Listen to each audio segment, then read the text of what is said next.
Hi, my name is Bushy van Eck and I'm from Spring, South Africa. Thanks for watching another episode of my theory. First of all, I'd like to thank my friend Clayton Uckel from America. If it was not for Clayton, I would have given up on my theory a long time ago.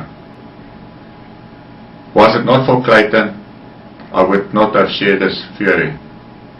So thank you, Clayton, for encouraging me to carry on.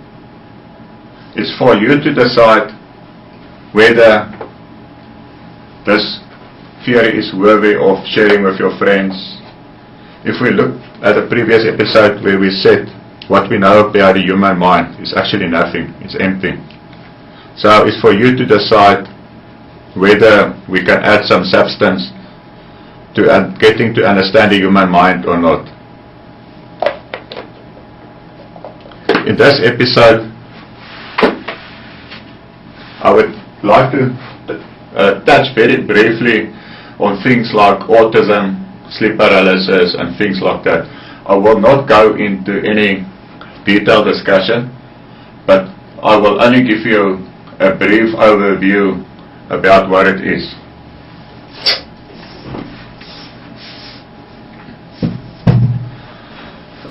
Again, if we look at the scale of time,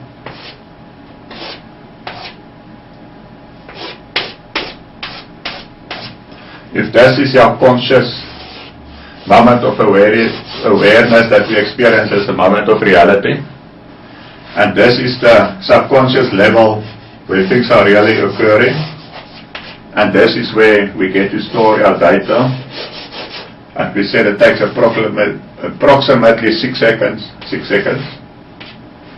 with all the different senses being edited, and only on a strictly need-to-know basis, the relevant information is passed on to what you experience at the moment. Then, let's talk about autism for a second. I read an article about a person a while ago where he stated that he can't handle more than 1 or 2 people in a conversation. If he walks into a crowd, he's overwhelmed with data, which frightens him, and he got to get away from it. He can basically only handle a conversation person to person. If you take into consideration what we mentioned earlier on about sounds, at different tables, a lot of people talking, where you can set your mind, ignore the person in front of you. He might think you're listening to him, but although you look at him while he's talking to you, you're actually listening to a different conversation. That is only possible when you're a normal person, or a normal person who we perceive to be normal. In certain instances of autism, there's different levels and different ways that people with autism are affected. If it affects the auditory system, then the data that gets transmitted to the conscious moment of awareness is not edited properly. There's more than one bit of data. A couple of people talking, all that data is then transmitted onto the conscious awareness, which is very confusing. I never thought about it like that, and only once I read this article, I realized that I've basically very much got the same problem. If I sit at a table with a lot of people talking around me, it's also a bit confusing for me. I just can't understand why we can't talk about the same subject. If people have 3-4 different conversations or 3-4 different subjects, it confuses me because I'm trying to follow all of it. I can't put my attention only to one conversation. I'm always listening here, I'm trying to listen to all of the other conversations. For myself, I assumed that was normal. And when this person actually I read about this person talking about it, then I realized that, hell, I've probably also got autism in some way or the other. So that is just to give you a very small idea of what autism is about. Now that you understand the basis of our subconscious mind being inundated with a lot of data, too much of this data is not edited out and being projected on the conscious moment of awareness. But for all this data to be projected onto the conscious moment of awareness, the delay of 6 seconds must be affected. There's certainly a difference in how we perceive our realities, depending on the intelligence. And by saying this, I'm not trying to say that autistic people are more intelligent or less intelligent. So please take note of what I'm saying now. For certain people, the scope of awareness ranging over 12 seconds, when 6 seconds over here, can certainly differ. For some it can be 5 seconds, for some it can even be 4 seconds, for some it might even be longer. But the average that can be put down only by proper research, and there is ways of researching this. When we look at that, there's certainly a difference. Now, if two people are having a conversation where there's a difference in the perceived realities, in the scope of awareness, then there certainly will be discrepancies in their way of thinking, in their way of interacting. And this, very briefly, is also a part of autism. But enough of autism. Before we can really get to understand autism, we got to understand the concept of time. We got to understand the concept of consciousness. If you don't believe in consciousness, then certainly you should not even bother to try and get to understand the human mind. Consciousness is something that we can cover consciousness just now in relation to time. But first I would like to mention something else that is very important to understand. But once we get to understand time, then this will make sense. At a subconscious level, the mind is working extremely fast. It's like a computer. If the computer can do 100 functions during any 1 second, and the program it's running got 100 functions to be done for the program to go through a full cycle, then it would take 1 second for the program to run. Now, if you can speed the computer up, if you can get a computer to do 200 functions per second, so now it's working faster, then this program can be run in half a second. If you can set a computer to run 4 times as fast, 400 functions per second,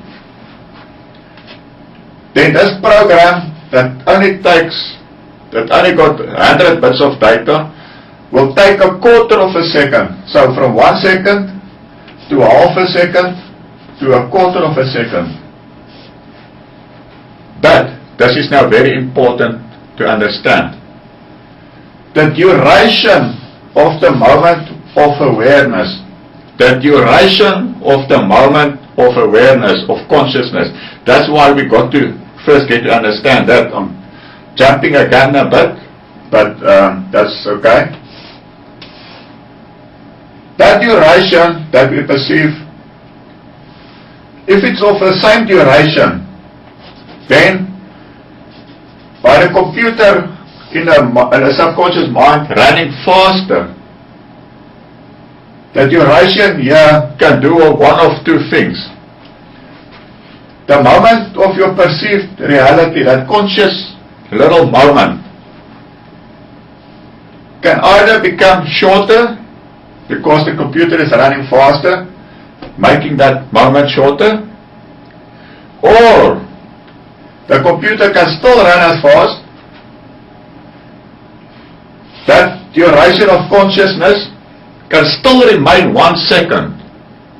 But if that duration remains 1 second, listen carefully now, if that duration remains 1 second,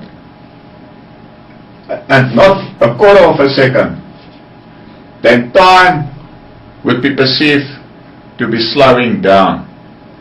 Go and think about this.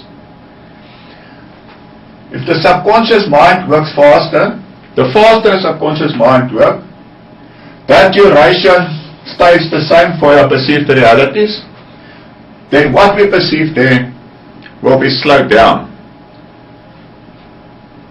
Exactly the same the other way around. If the subconscious mind is working slower, processing slower, then it will have the opposite effect. I won't go into it now, but then things would be perceived to speeding up. Then everything you experience here would be much faster. Other way around, it's perceived to be much slower. This is the ingredient of autism. This is what allows us to experience sleep paralysis. This is what enables Asperger's syndrome people capable of doing calculations in split seconds, calculations that you can't even do on a calculator during that time. It's because there's a conscious awareness, again on a strictly need to know basis. The only thing is, with Asperger's syndrome and sleep paralysis, in a way you got no option in doing that. Your mind has been set up to do certain logical, if we look at it at different senses, then we're not even talking about the logical capabilities of the mind, which we should also call a sense. There's a lot of other senses that we won't even touch on. But if you look at the logical abilities, with the logical abilities like doing mathematical calculations is working much faster than our conscious realities, then during any split second, which is over a very long duration, remember we said that at the subconscious level everything is working much faster in our minds. So it can do very long calculations in a split second, pass the answer on to our conscious reality or your conscious perceived awareness. So if somebody asks you, what is 10 times 20 times 30 divided by 100? A split second later he gives you the answer. From the reality of the subconscious mind, it has taken a very long time. The subconscious mind had all the time in the world to do those calculations and then pass the answer on to the guy with the Asperger's syndrome or so on, to whatever you want to call him. Then you can ask him, how do you manage to do those calculations so quick? There's a lot of other examples like that. And he can't tell you because he simply don't know. Yeah, a lot of research has been done around that as well. But once you know the concept of the realities of your existence, it can start making sense, but we won't go into detail as well. We can go into detail on all these things that I have mentioned. But first, like I said, you've got to get to understand the theory. Now, to give you an example of sound, for example. How is it possible for a subconscious mind to listen to 10 voices all at once and then take this data, only the relevant data, on a strictly need to basis and pass it on? At a subconscious level, the mind is working so fast that everything it hears is happening extremely slowly. So when I say, my name is Bushy, then it absolutely, and this, the way I'm going to sound it now is even far worse at a subconscious level. So when I say, my name is Bushy, it's like, my name is Bushy. But even worse. So remember, the only way you can speed up time in your mind, or the perception of time being faster, is if your mind gets slowed down. The moment your mind gets to work faster, everything around you will appear to be going slower in slow motion. And then something I will just mention that we will cover a bit later on as well, is scientists have told us that they don't know why brain size is important. It was first thought that brain size is relevant to IQ, to intelligence. It was said that the bigger the brain, the more intelligent the person or the being should be. But that couldn't be further from the truth. If you look at, I actually don't want to go into this now, but I'll just, now that I've made you curious, I'll just mention it briefly. If you take a little magnifying glass and you want to look at something, you can only magnify it so much, like 10 times or 20 times. If you take a bigger magnifying glass, you can magnify it 100-fold. So the important thing is, as important as lens size is to a telescope, listen carefully, as important as lens size is to a telescope in viewing whatever you want to view. Like if you look at a homemade telescope or a small telescope you buy at the local store and you look at the universe, you won't really see much. And then if you go to the Hubble telescope, in outer space being much bigger, you can pick up a much better view of the universe. The magnification is much bigger. So magnification of a telescope is equally important as the size of a brain is to our perceptions of time. The size of a brain is directly linked to how fast or slow we perceive time to be, the encapsulation of time. The smaller the brain or the consciousness, the smaller it is, the faster it will work, and the slower the outside environment or the world will be perceived to go. The bigger the brain or the mind, the consciousness entailed within that brain, the faster everything around it will start to go. So if you look at the human with a bigger brain than somebody else, then everything around him will be perceived to be moving slightly faster. The smaller the brain, things will be perceived to be going much faster. But I want to leave it at that for now. After this we will get to why people's brains develop at different rates, why a human takes like 12 or 16 years to fully develop, and why animals would fully develop in a year or two. There's a very important aspect about that. And it's also this very aspect that is part of what causes autism, Asperger's syndrome, and those things.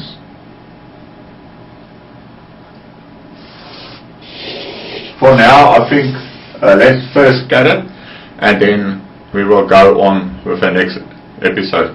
Again, like I said, if you like what you hear, please pass it on to as many friends, especially to psychologists, psychiatrists and neurologists, because they can certainly learn from my theory. And the last statement I would like to make is that I would certainly challenge any scientist on this planet to disprove my theory. We can sit in an open debate and they will not be able to disprove my theory in any way. In fact, my theory is rock solid. There might be some discrepancies, something that needs to be smoothed out, but as far as the theory is concerned, it's rock solid. It's 25 years of painstakingly research that I've done. Research in the mind, conceptualizing everything, sitting night after night. When people go to the movies, people visit each other, I would sit down and figure this out. So, like I said, please pass it on, and thank you for watching.